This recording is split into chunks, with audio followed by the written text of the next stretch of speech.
perwisyo kasi gabi dadaan. Mayroon na lang po tayong ilang oras bago siya maglandfall. Siguro kung maglandfall po siya ng alas 12, meron na lang tayong 7 oras bago siya maglandfall.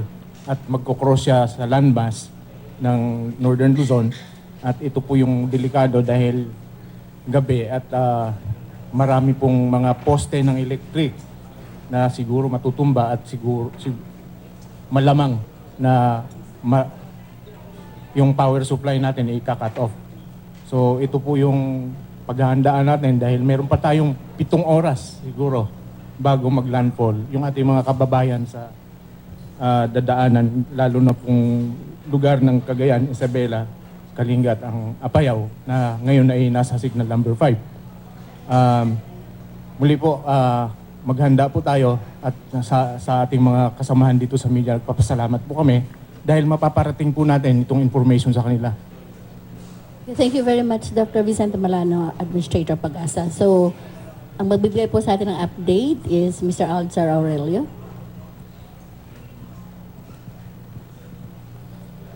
Muli po at magandang hapon sa inyo lahat at sa mga kababayan natin sa Northern Santa Luzon ay maganda na po tayo. So una po ay itong latest image galing sa Imawari. Yung makikita na may mga makakapan na ulit na po sa may Northern buong Luzon, halos buong Luzon po. Ang kulig dilaw po nagsasabing mga malalakas na pag-ulan.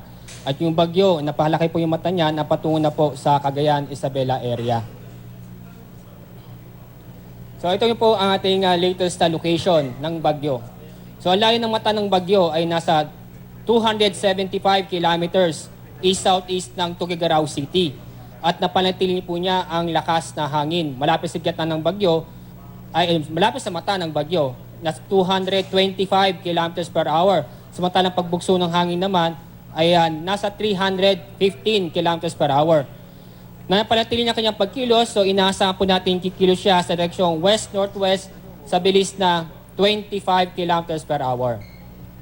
So ito ating latest na forecast track. Inyo makikita na bumagal masyad o bahagyang bumagal ang pagkilos ng mata ay yung bagyong Lawin at patungo ito sa Isabela, Cagayan area. At bukas ng hapon ay Thursday, yung mata ng bagyo ay nasa West Philippine Sea at malapit na po siya sa power line.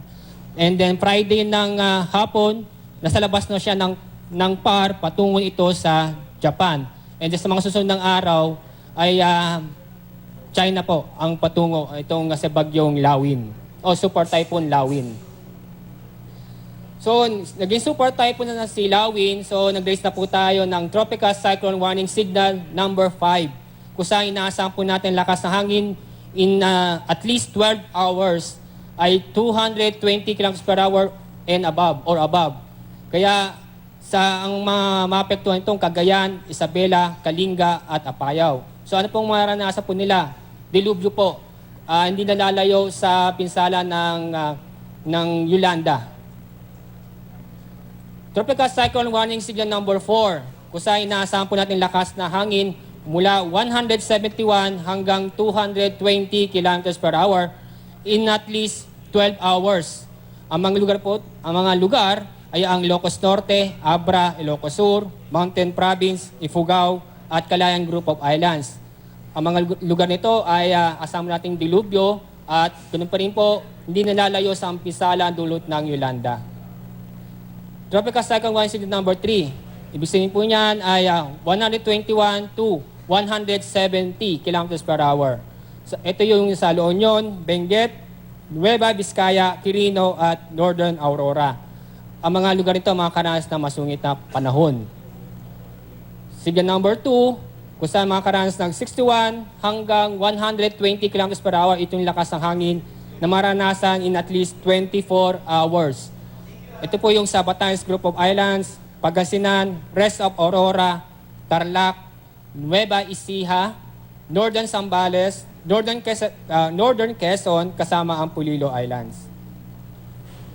Tropical Cyclone Warning Signal number 1 naman ay napanatili dito sa Metro Manila, Rest of Zambales, Bulacan, Bataan, Pampanga, Rizal, Rest of Quezon, Cavite, Laguna, Batangas, Camarines Norte, Camarines Sur, Catanduanes at Albay.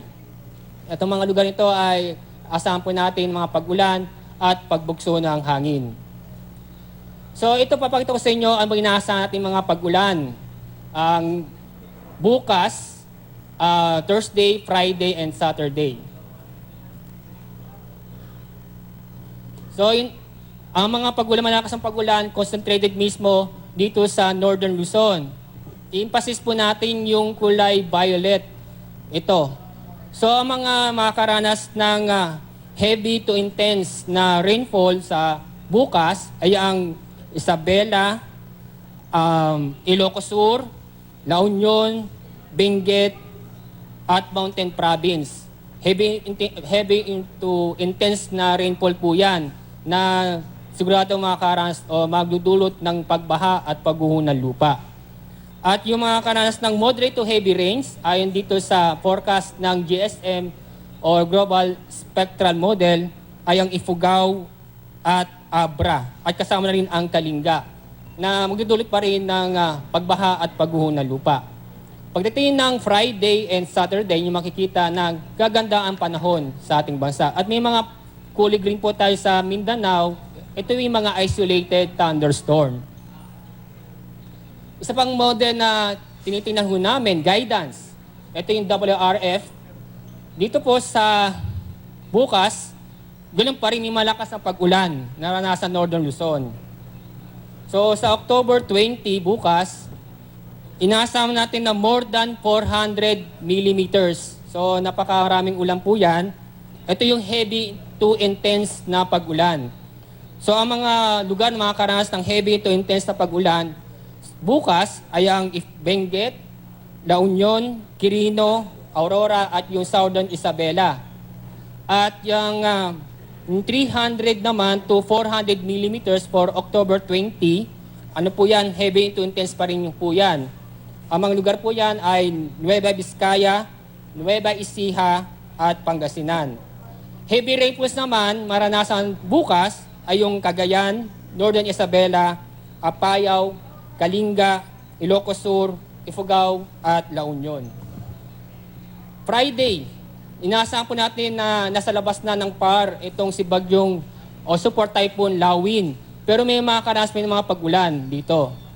Ang makakaranas ng heavy to intense na pag-ulan, basta more than 400 millimeters po yan, ay ang sa Benguet at Pangasinan. At meron din tayong nakikitang 300 to 400 millimeters. Ulitin ko po, isang araw po yan. Iyan po ay heavy to intense pa rin sa La Union at Ilocos Sur. Meron pa rin 200 to 300, moderate to heavy po yan sa Ilocos Sur at Mountain Province. I-summarize po natin lahat, malalakas ang pag-ulan mismo sa Northern Luzon. So ano po ang inaasahan natin? So asahan pa rin natin ang storm surge na kung saan aabot hanggang 5 meters or more sa Cagayan, kasamang Kalayang Group of Islands, Isabela, Northern Aurora at Ilocos Norte. Lumaki po ang diameter ng super typhoon na si Lawin, 800 kilometers po. So asahan pa rin natin sa moderate to heavy rains to at times intense na rains. Yung intense rains po yan mismo sa eye wall o malapit sa mata ng bagyo. So, kung di magbabago ang kanyang pagkilos, inaasahan po natin maglalandfall yung mata ng bagyo sa Cagayan, Isabela area around midnight today. At patapos po niyan, dadaan sa Apayao pa rin, Apayao, and then Ilocos Norte, and then West Philippine Sea. So, ganun pa rin po na midnight tomorrow, around midnight tomorrow or early morning Friday, asahan po nating mata ng bagyo ay nasa labas na ng Philippine Area of Responsibility. At babala pa rin po na delikado pong pumalaot, lalo po sa eastern seaboard ng Southern Luzon at northern at eastern seaboard ng Samar dahil sa malalaking alon po doon. At importante po na mag-ingat po tayo at lumikas na po tayo dahil sa landslide, floods, at storm surge, lalo po sa northern and central Luzon. So advice po natin na tayo po ay lumikas habang may oras po tayo dahil ang inaasahan po natin ngayong gabi ay yung mata ng bagyo ay inasang tatama sa between Cagayan at Isabela area. So ito na po ang huling update sa bagyo, Super Typhoon Lawin. Okay. Okay, thank you very much, Mr. Alzar Aurelio, our duty forecaster. All right. So, to give us update naman po sa dam, Mr. Richard Oridel. Sandali lang po. May explain po si Doc Vic. Gusto ko lang i-explain yung storm surge na sinasabi natin na ang delikado kasi pag ang bagyo ay dito dadaan. Na kung mag-coincide siya dun sa northern coastline dito. Kasi ang bagyo kasi paikot cyclonic. Kung dito siya dadaan, ang mangyayari, ang hangin papunta diyan. So dito ang delikado pag dito siya dadaan. Sana hindi siya magbago at dito siya ngayon para ang mas prone sa kung mag-generate man siya ng storm surge na malaki ay towards the right nung direction ng bagyo. Dito siya. Pero ang pagkakaalam natin is yung lugar na ito ay mas mabundok kaysa lugar dito. Sana naman mas bababa pa ng konti para hindi siya ganong delikado sa storm surge. Yung tandaan natin yung storm surge ay generated by hangin. Yung kung magpa-pile up yung tubig ay dito siya pupunta. Ganon yung storm surge. Kamukha nung nangyari sa Leyte. Dito siya dumaan, that is yung track nung bagyo nung nasa Leyte, Tacloban in particular, is 15 kilometers south of Tacloban. Yun yung 15 kilometers, yun yung radius nung maximum winds. Kung saan nandoon yung Tacloban, ay nandoon yung pinakamalakas na hangin. So doon siya nag-generate ng pinakamalaking storm surge. Ang matindi pa ron ay bago dumating yung bagyo, bago mag-landfall, kinuha muna niya yung tubig at timing doon yung bumalik dahil gravitational restoration yung pagbalik Tinulak pa siya ng hangin. So kaya malayo yung inabot ng surge, inundation na sinasabi. Okay, thank you very much, sir, for that explanation. Pakinggan na po natin si Richard, Mr. Richard Oridel ng dam update. Richard.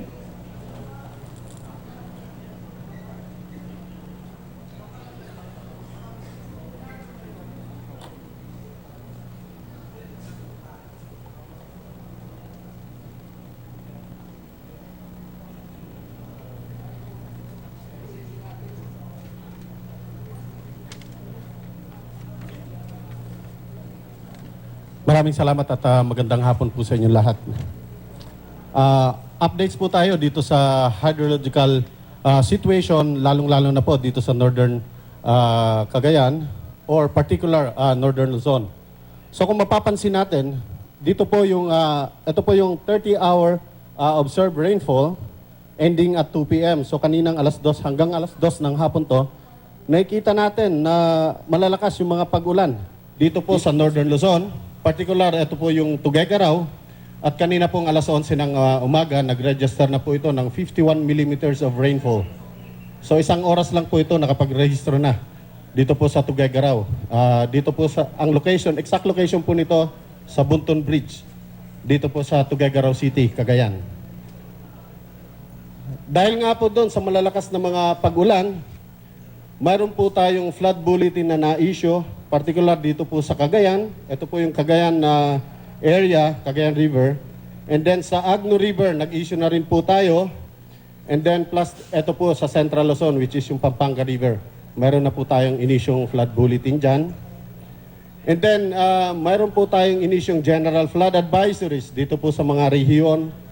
Papaliwanag ko lang, nag-issue po kami ng general flood advisory. Ito po yung maliliit na ilog na once na umulan po, madali po itong mapuno madali pong mag-react ang ilog na ito. At pag umapaw, ito po yung cause ng flooding within the area. So ito po yung Region 1, which is the Ilocos Region. Region 2, Cagayan. Cordillera Administrative Region.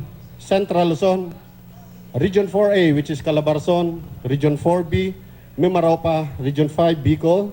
Region 6, dito po sa Visayas, Western Visayas. And then Region 11, dito po sa Davao Region. Ito pong dalawang region from Western Visayas to ito pong Davao.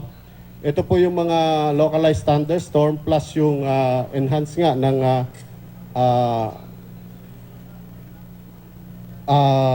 ano bang tawag dito? Yung southwest flow. Kaya po malalakas yung mga pagulan dito po sa lugar na ito. Now, ito po yung current dam status. Kung makikita natin sa 24-hour forecast rainfall, base po dun sa global spectral model na ginagamit namin, kung mapapansin natin, malalakas ang mga pagulan dito po sa watershed ng Cagayan River Basin. And nakapalaob po dun sa Cagayan River Basin, nandun po si Magat Dam. Plus, dito po malalakas yung mga pag-ulan sa watershed din po ng Agno River Basin. And nandoon po yung tatlong series of dams natin, which is Ambuklao, Binga, and San Roque Dam. Now, sa kasalukuyan po ang Magat Dam, ongoing po yung spill niya. Ambuklao and Binga Dam, ongoing din po yung spill niya. And then yung San Roque, nag-full generation po tayo. Ang total outflow niya is 277.1 cubic meter per second ang inilalabas po nito. 278 cubic meter per second, ang inilalabas nito. Kaninang alas 12:30 ng hapon, nagbigay na po tayo ng precautionary measure downstream po ng San Roque Dam. Kasi po, just in case na mapuno at magpakawala ng tubig, ito pong San Roque Dam. Ito po yung downstream po nito is Agno River.